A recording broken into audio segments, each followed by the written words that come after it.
Habari ndugu wasikilizaji, karibu tena katika kipindi changu hiki cha mahusiano. Kujipenda kusiishi baada ya kuolewa au kupata mtoto. Sifa ya mwanamke ni katika tabia njema, uzuri, urembo na mvuto wa kimapenzi. Mvuto wa macho na hisia za kimapenzi ama za kukubali unavyopendeza. Appreciation unasababisha kusifiwa kutokana na watu kushindwa kujizuia kutoa ya moyoni. Moja ya kipimo cha kupendeza na kuwa na mvuto kwa wanaokutazama ni kusifiwa na mwenzi wako au watoto.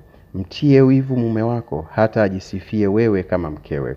Usikubali kuwa mchafu ama kama mabibi wazilipendwa. Kisa umezaa, bali jipende na kujithamini kama mtoto wa kike. Kuwa na mvuto kiasi cha kuonekana unajielewa kama mtoto wa kike. Mlinde mumeo, usivutiwe na wapita njia wakati naye anaweza kupendeza tena zaidi yao. Sio lazima kuvaa mavazi ya vitu vya thamani kubwa, bali kuwa mbunifu hata katika vitu vya bei nafuu na kuonekana msafi wa kuvutia kwa mwenzi wako kimapenzi. Basi kwa haya machache naomba niishie hapa. Usisahau kusubscribe.